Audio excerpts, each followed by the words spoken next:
La resolución de la ONU para conformar una fuerza multinacional de paz con la aprobación de la mayoría de los miembros del Consejo de Seguridad, aunque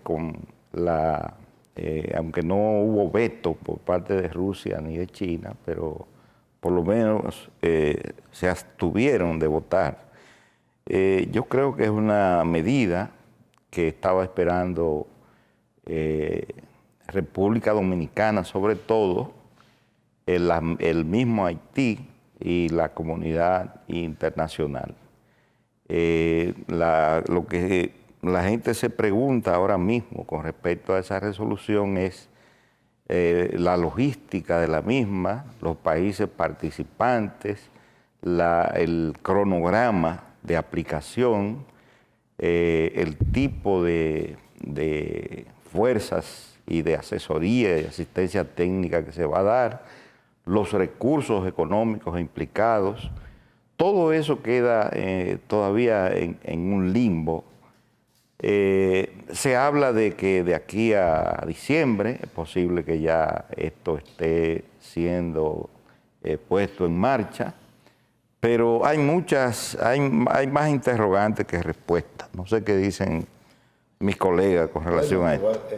Le voy a decir algo. Todas esas interrogantes que tú pusiste, en parte, probablemente estén diseñadas. Lo que pasa es que no todo se puede decir públicamente, porque el problema de una incursión con tropas extranjeras para pacificar Haití es un problema de seguridad regional.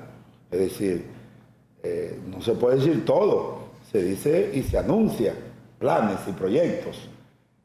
Lo más importante es que la ONU, el Consejo de Seguridad de la ONU, pues como producto de las diferentes acciones de la comunidad internacional liderada por el Estado Dominicano, evidentemente ha tomado en serio el tema de la inestabilidad política y económica en Haití. Y eso es importante porque la República Dominicana hace tiempo que ha estado llamando la atención a esa misma comunidad internacional para que le ponga atención a los problemas que están sucediendo en Haití. Y efectivamente, con esta resolución, hay un barniz de legalidad en cualquier acción que la comunidad internacional tome para mejorar, para enderezar el destino de Haití, que para nadie es un secreto, en Haití hay una situación de inestabilidad política que ya se está convirtiendo en un problema de seguridad hemisférica, porque ya los haitianos no están tomando como producto de la situación que se vive en Haití, es decir, de que las bandas son las que controlan, no hay seguridad, no hay desarrollo económico, no hay instituciones. Ya los haitianos no solamente están tomando la República Dominicana como destino, sino que están tomando otro destino. Incluso si nosotros vemos una información que salió por ahí, por Panamá, por esa zona, murieron muchísimos inmigrantes entre venezolanos y haitianos. Significa que ellos están tomando rutas distintas a las de la República Dominicana para huir de ese infierno que se está viviendo en los escenarios haitianos.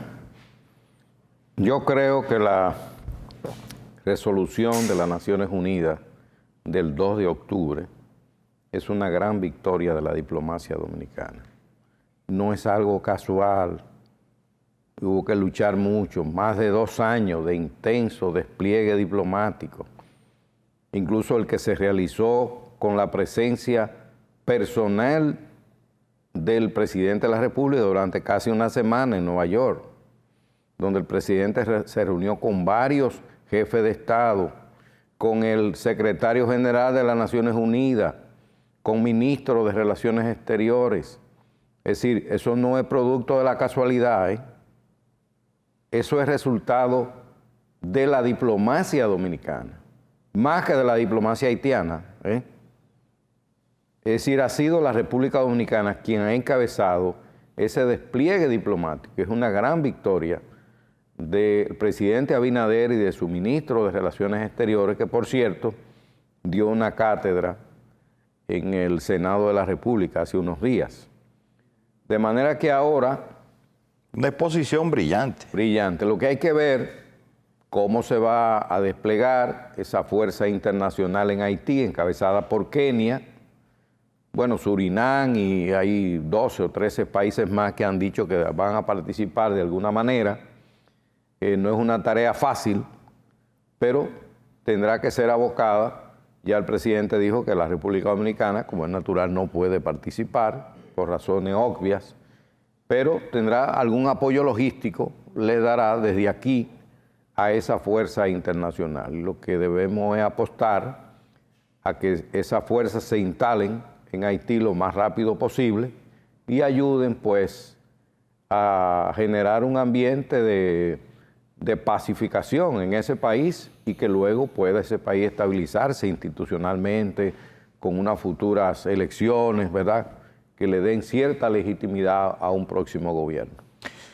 Señores, y después de nosotros tener más de un año observando y preocupándonos por una guerra con características más que locales, como es la de Rusia y Ucrania, lo que habíamos visto antes entre Israel y Palestina eran incidentes, incursiones de palestinos a Israel y al revés, Israel en Palestina, la ocupación de territorios y la creación de asentamientos judíos en territorios palestinos.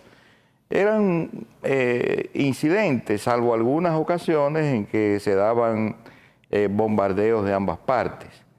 Pero ya el presidente Benjamín Netanyahu ha declarado la guerra, una guerra que él mismo la describe como devastadora, porque la excusa es que los palestinos se infiltraron en territorio israelí y causaron muchas bajas, muchas muertes, y ese ataque los sorprendió a ellos, a los organismos de seguridad de Israel.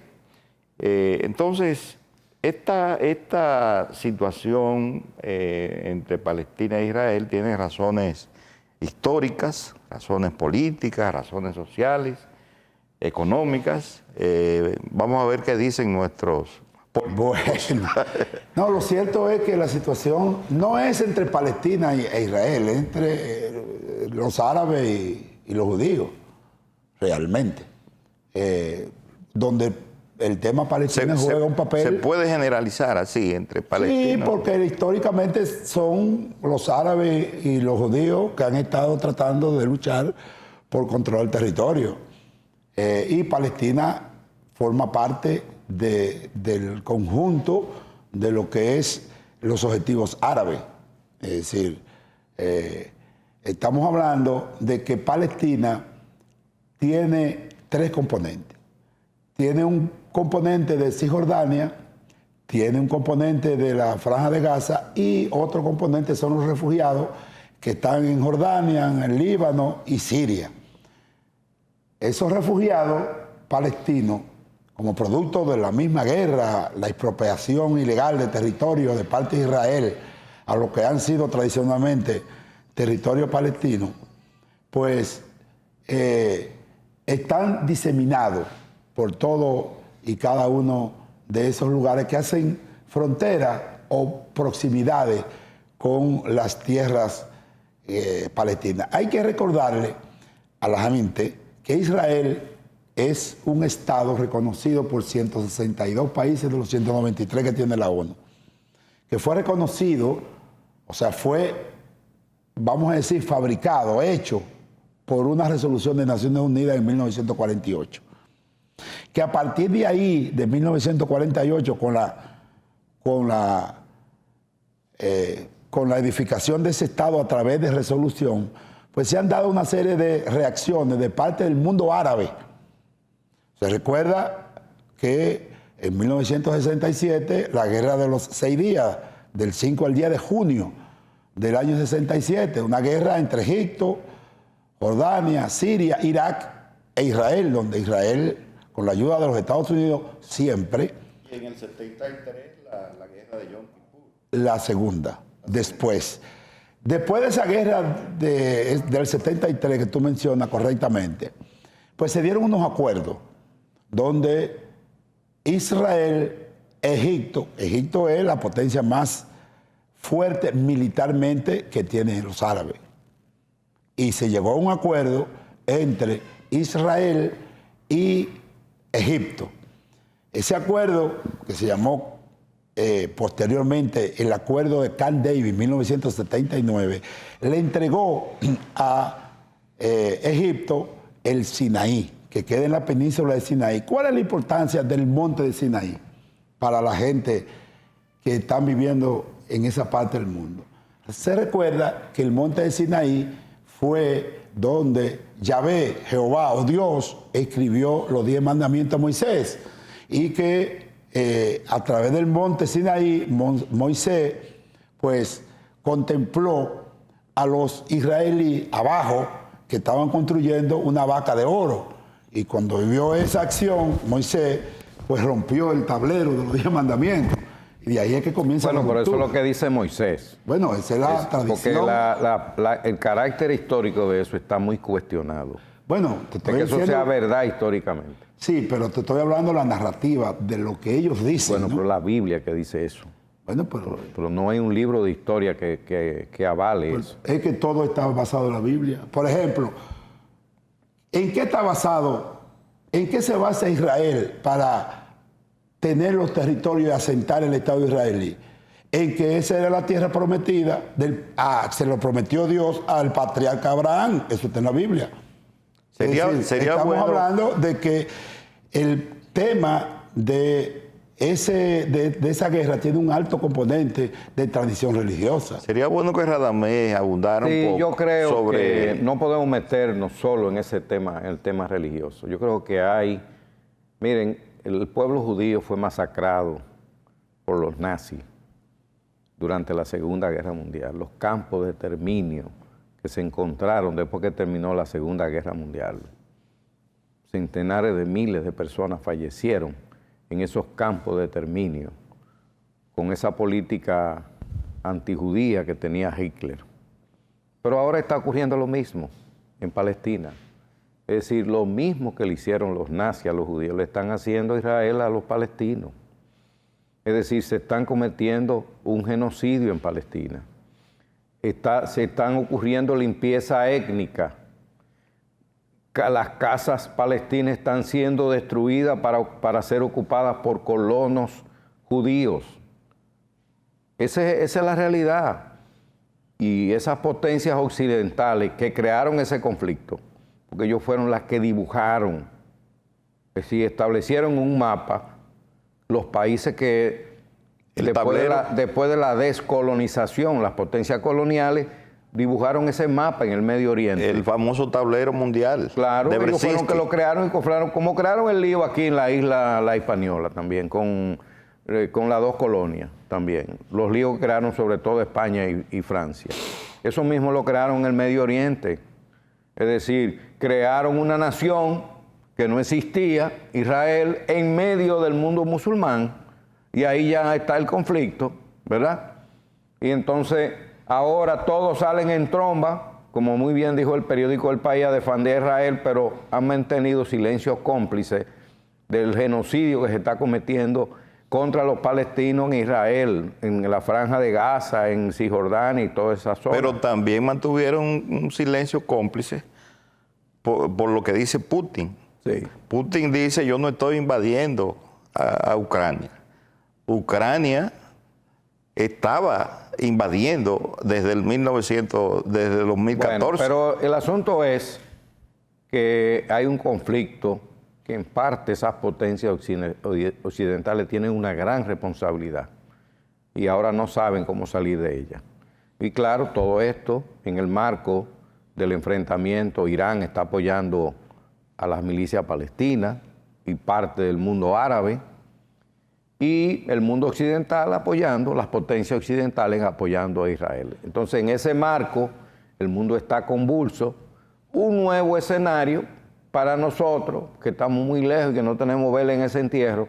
Todos esos factores internacionales son muy desfavorables para la situación de nosotros, sobre todo en América Latina, que no tenemos nada que ver con eso. Decía fuera de cámara Luis Felipe que una de las consecuencias posibles de esta guerra es el petróleo. Claro. Que precisamente ha venido teniendo un comportamiento alcista en los últimos años y el Medio Oriente es el centro de producción mundial del petróleo.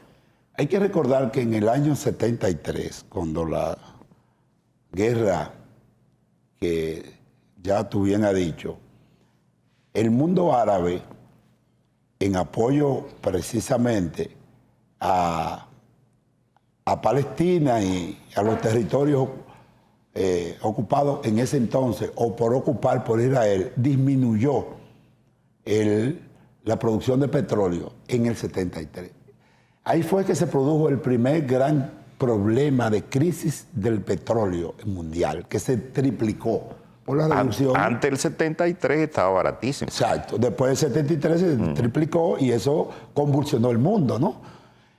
Lo que hay que esperar, mira, lo que pasa es que vamos a ubicar, porque yo lo que quiero es ubicar históricamente el conflicto. Tú hablabas de las 3 Palestinas, eso es importante. Decirlo para sí, pero terminar el tema. Antes de las 3 Palestinas, los británicos tomaron esa parte de Medio Oriente como producto del descalabro del Imperio Otomano, o sea, el Imperio Turco que la tenía. Eso fue en 1918. Y los británicos, como producto de esa guerra, conjuntamente con los franceses, se dividieron eso, ¿no? Esa parte. Y comenzaron a distribuir, a dividir y a subdividir territorio. Los judíos siempre han existido. Siempre han existido los judíos. Esa zona se divide en 3 grandes bloques, porque ahí todavía no se ha descentralizado, distinto a Occidente, la política de la religión. Y ahí entonces convergen islamismo, judaísmo y catolicismo. Jerusalén es el símbolo de esas 3 religiones. Todos quieren convertir a Jerusalén en la capital. Israel se apropió de la parte sur de Jerusalén y la puso como capital, Israel, que es un territorio palestino. Bien. Muy bien, muy bien. Bueno, Que está dando una, es un tema...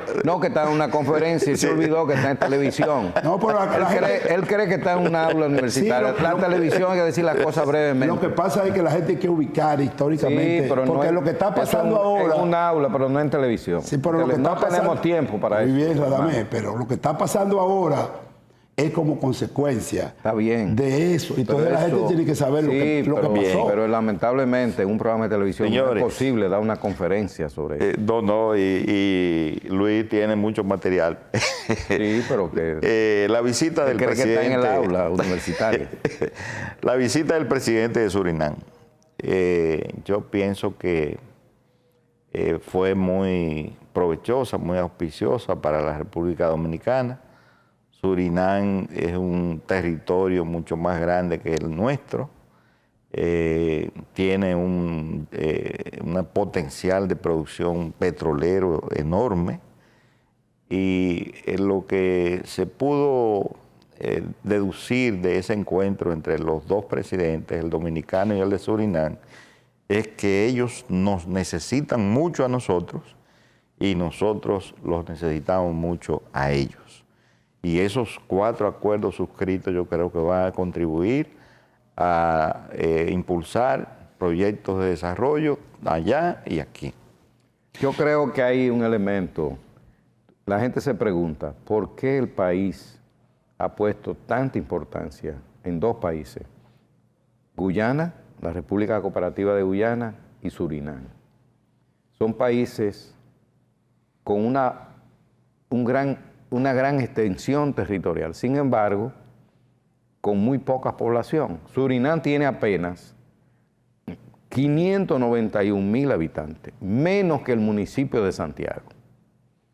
Tiene Surinam. Sin embargo, tienen enorme riqueza, sobre todo petróleo, tienen mucha foresta, es decir, bosques inmensos, y entonces, pero les falta alimentos. Entonces, nosotros tenemos una refinería que es estatal. Necesitamos nuestro interés fundamentalmente en el área petrolera y en el área agrícola, fundamentalmente, Agustín. Yo creo que por ahí es que está el interés, sobre todo países que prácticamente eran desconocidos para la República Dominicana, Guyana y Surinam, pero son países con riquezas vírgenes, ¿no? El petróleo todavía sin explotación. Es evidente que podemos hacer negocio con esos dos países. Así es, así es. El presidente de la República va a convocar al Consejo, o ha convocado al Consejo Nacional de la Magistratura para renovar o reestructurar la membresía del Tribunal Constitucional. Parece que hay miembros ya, Radamés me decía 5. 4. ¿O 4? No, 5. 5 son, ¿no? Que deben... Son específicamente que se cumple ya su periodo. Milton Ray Guevara, 12 años, pero entró en 2011. También Rafael Díaz Filpo, Lino Vázquez, Justo Pedro Castellanos, y el quinto es Víctor Joaquín Castellano Pisano. Ese es Santiago, ¿no? Ese es Santiago. Okay. Y agrego los dos apellidos porque hay un Víctor Joaquín Castellano Estrella, que fue miembro de la Suprema Corte de Justicia, son hermanos. Okay. Pero este es Víctor Joaquín Castellano Pisano. Bueno, la convocatoria del Consejo Nacional de la Magistratura, que es el órgano encargado de elegir los miembros de las altas cortes, no solamente del Tribunal Constitucional, sino también el Tribunal Superior Electoral y también el Tribunal, la Suprema Corte de Justicia, el Tribunal Superior Administrativo, que son las altas cortes. Se le venció el periodo. Obviamente, al vencerse el periodo, hay que elegir nuevos miembros. Sí. ¿En qué contexto es que se da el escenario de la escogencia de los nuevos miembros? Evidentemente que en materia judicial y la constitucional es una parte importante de la operatividad de los sectores y actores del sistema, requiere de una nueva ola de transformación. Es decir, en ese aspecto entiendo que el Tribunal Constitucional debe procesar a través de su nuevo miembro o debe contribuir a través de la elección de los nuevos miembros a coadyuvar conjuntamente con las altas cortes lo que es la nueva ola del constitucionalismo en República Dominicana. Cuando se eligió este Tribunal Constitucional, prácticamente en materia de recursos humanos, los grandes tratadistas como Milton Ray Guevara eran personas que habían sido educadas en el extranjero.